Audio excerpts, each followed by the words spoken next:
Dando continuidade à nossa reflexão na carta aos Colossenses, hoje estamos no capítulo 1, nos versos 13 e 14.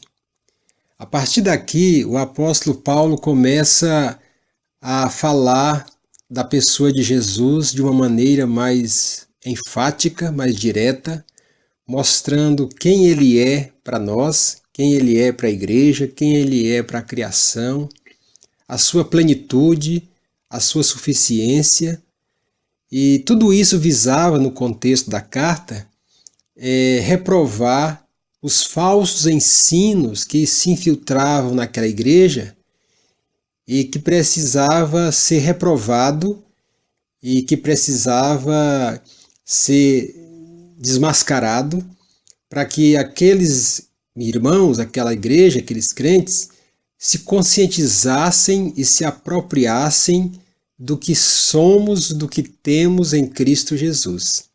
E a gente vai vendo isso no decorrer da carta, mas é muito importante que a gente não perca o contexto, não perca o todo da carta, porque nenhum versículo é isolado, nenhum versículo de estudo em si. Então a gente está sempre contextualizando para ir entendendo a mensagem geral da carta. Porque todo livro da Bíblia tem uma mensagem central, tem uma mensagem principal. E a gente precisa ir se contextualizando à medida que vai vendo cada parte do texto para ir entendendo melhor o que a mensagem quer dizer para nós. Mas hoje eu quero ficar apenas com os versos 13 e 14 do capítulo 1, versos 13 e 14 do capítulo 1, porque aqui nós temos uma coisa que merece muita nossa atenção. É quando ele fala da nossa libertação espiritual, da nossa libertação em Cristo Jesus.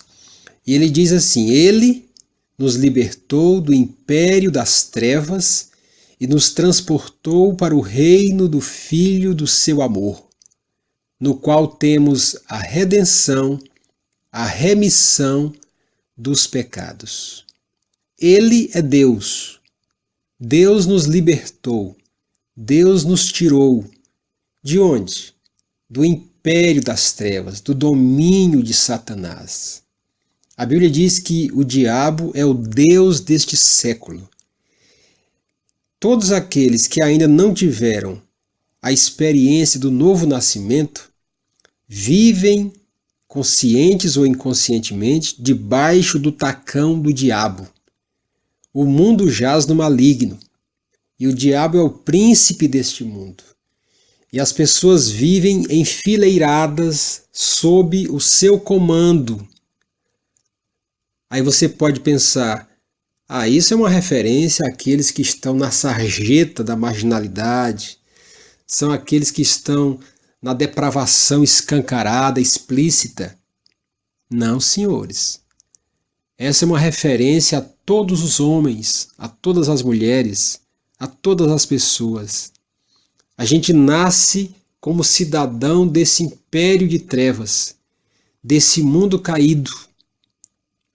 E foi por isso que Jesus Cristo veio à Terra. Veio para nos libertar, nos resgatar desse domínio, desse tacão, desse império, sob o comando do diabo e seus anjos, os demônios seus. E foi isso que ele fez. E isso já foi feito, já está feito. Apenas precisamos crer e viver essa libertação já conquistada na cruz do Calvário por Jesus e na sua ressurreição. Lembrando dos versos 9 e 10, quando ele diz que orava para que aqueles irmãos transbordassem da vontade de Deus, agora aqui a gente pode lembrar do seguinte: como transbordar da vontade de Deus escravizado ao pecado, escravizado ao domínio das trevas? Então precisamos primeiro ser libertos, para depois transbordar da vontade de Deus e andar de um modo digno do Senhor para o seu inteiro agrado. E a obra já foi feita, já foi consumada. Tetelestai, está consumado, está concluído, está feito. Nada mais precisa ser acrescentado, apenas precisa ser crido e vivido na plenitude do Espírito de Deus nas nossas vidas. Portanto, esta é a grande mensagem do Evangelho, que Ele nos libertou do império das trevas e nos transportou, fomos migrados do domínio do mal para o reino do Filho do amor de Deus. Esta é a maravilhosa mensagem do Evangelho que devemos abraçar e dela nunca nos apartar. Nós estamos, pela graça de Deus, pela bondade de Deus, estamos no reino do amor do seu Filho, tirados de onde estávamos, do domínio do mal, do domínio das trevas. Quantas pessoas vivem ainda nesse domínio, o domínio do medo, o domínio do ódio, o domínio dos preconceitos, o domínio das tradições, o domínio das religiosidades, da espiritualidade oca, da espiritualidade legalista. Quantas pessoas ainda vivem sob esse domínio que faz tanto mal? Quantos preconceitos, quantos tabus, quantas tradições sem significado, quantas leis religiosas opressoras, quantas pessoas vivem na base do desempenho, da tentativa de agradar a Deus, pelas suas obras, pelos seus modos, pela sua espiritualidade, pela sua consagração. Deus já se agradou de nós em Cristo. Esta é a mensagem do Evangelho maravilhosa. Deus está sorrindo para nós porque nós estamos em Cristo Jesus. Ele nos libertou desse império malvado e nos transportou, nos tirou de onde estávamos, nos levou para onde devemos estar, que é o reino do Filho do seu amor. Ele nos remiu. O verso 14 diz, no qual, que é Jesus, temos a redenção. Nós fomos resgatados, nós fomos remidos, nós fomos arrancados daquele império. Temos a redenção, a remissão dos pecados, o perdão dos nossos pecados. Todos os nossos pecados estão perdoados em Cristo Jesus. Quando a gente crê nisso, a gente vive essa liberdade.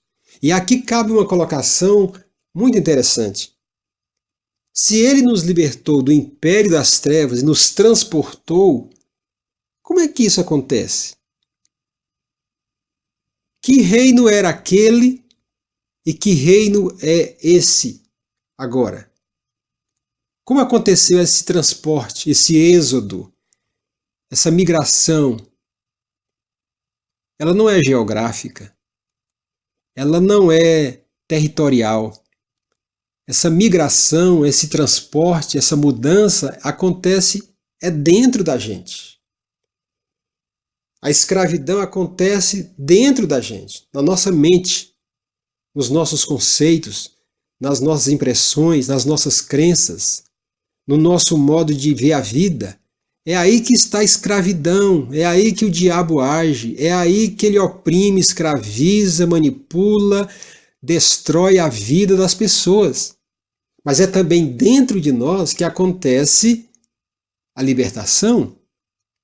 Então é um transporte interior, é uma mudança que acontece no mundo espiritual, na nossa vida espiritual. Só que isso não é subjetivo, isso não é imaginário, isso é real. Isso é real. É tão real que a Bíblia diz que a gente nasce de novo, se torna uma nova criatura. Essa é a mensagem do Evangelho. Esse radical transporte, esse radical modo de viver, essa radical mudança de vida. A Bíblia usa, por exemplo, expressões como estávamos mortos, perdidos, éramos fracos, desviados.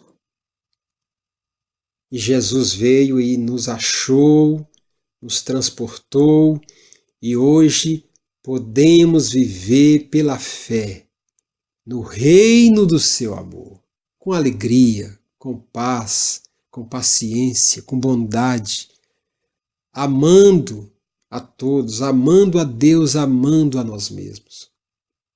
Você já se apropriou, meu querido, minha querida, dessa libertação? Você é uma pessoa liberta? Você é uma pessoa livre? Ou você ainda é escravo da religião? Escravo dos conceitos humanos, das doutrinas humanas, das tradições dos seus pais, das tradições familiares, das crendices populares, das simpatias. O que lhe escraviza ainda? O que lhe amedronta? O que lhe atormenta?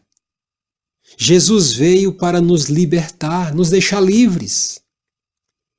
Se o Filho vos libertar, verdadeiramente sereis livres e conhecereis a verdade, e a verdade vos libertará. Libertação. Ele veio para libertar os cativos, os oprimidos do diabo.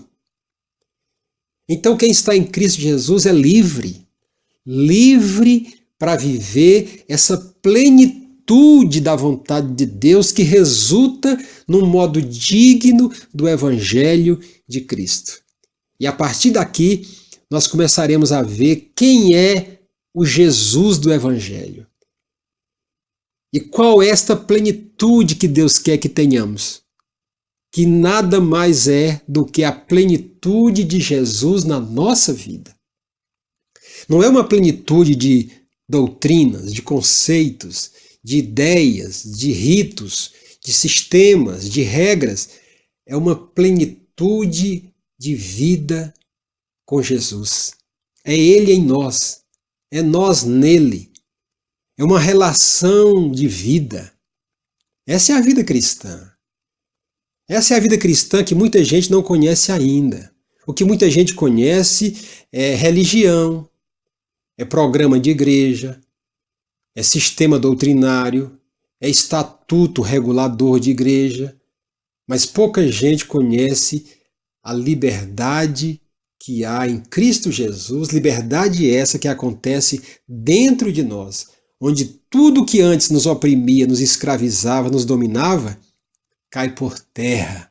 E a gente perde o medo do diabo, perde o medo da morte, perde o medo dos tormentos, das crendices, das simpatias, de tudo aquilo que antes causava pavor, mas que em Cristo foi dissipado, caiu por terra e hoje somos livres, livres, sem culpa, porque Ele perdoou todos os nossos pecados. E já agora, em Cristo, nenhuma condenação há para os que estão em Cristo Jesus. Que Ele nos abençoe. Amém.